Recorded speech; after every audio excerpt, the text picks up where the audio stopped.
In the urban setting, the old must be torn down before the new can go up. So what else? What are we looking at here? What are these guys? What phase are we in now? So we're in the final phase of demolition. There was a significant millions of dollars of environmental cleanup on the site. The site of the old Mercy Hospital in downtown Watertown is being redeveloped by a company best known for creating suburban town centers. How successful has the Fayetteville project been? Fayetteville has been a huge success. I mean, early on when we looked at the site, you know, a lot of folks told us that, you know, you could not rehabilitate it. Rehabilitation is just one element of their widening reach. They've added high tech and Hollywood. Along the perimeter on the exterior of this room is all post-production and editing rooms and things that would be used. And then here there's insulation on the walls for special insulation for soundproofing. And, you know, the height obviously is for optimal filming. The Optimal project for 5 partners who formed one company improves the region where they all grew up. They have upstate New York at heart, which inspired their company name. Latin for heart is COR. This is COR Development. I and my family and my partners' families, we were all born and raised here. And we believe in this community. It's a great community. It's a great place to raise your family. And, you know, and we've been successful here. And, you know, we think the quality of life is outstanding. While the nation and the region struggled through recession, Steve Aiello and COR kept building.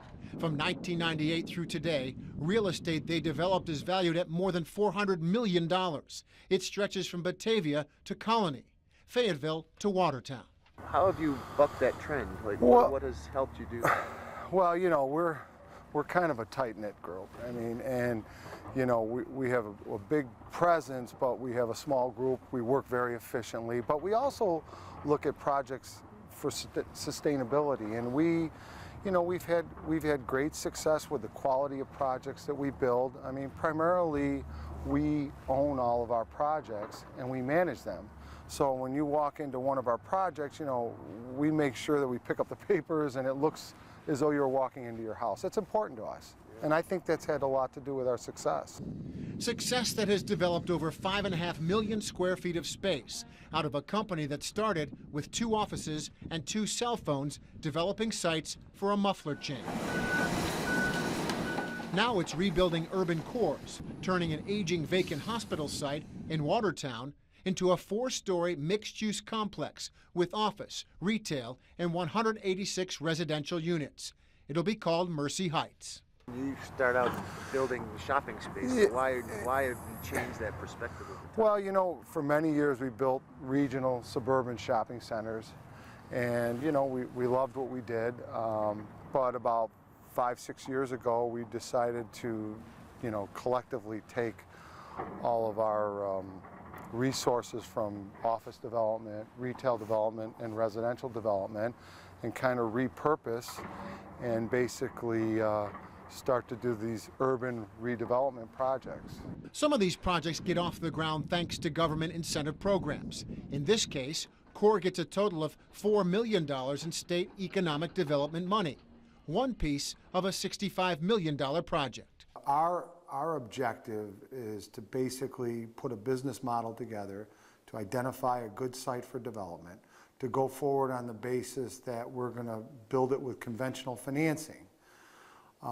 And if there's a case of where we need some economic incentive, you know, then we will go to the community or to the state or whomever and say, here's our model, this is what we're going to build, this is the economic forecast of it, and is there some help that you could offer? For the new Beaver Meadows housing complex built behind its Watertown Town Center, COR receives some tax breaks and government-backed loans. 300 apartments will be finished this year. Many of these tenants are connected to Fort Drum. How do you make money? Like what part of the business makes money?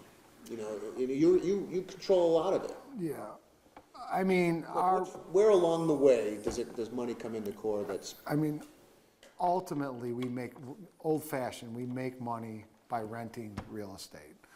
We don't make it out of the property management company that we run to take care of the facility.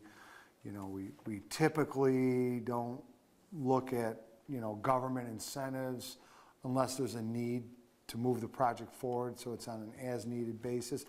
It's kind of the old-fashioned model, you know, we build a center, we build apartments, and we borrow the money to build it, and over time, we keep them rented and we maintain them, and, you know, we pay down debt. An approach that has kept COR out of the spotlight while doing its part to transform upstate New York. I think it's important to pay attention to the detail, and in the end, we always bring our projects in on time, at budget.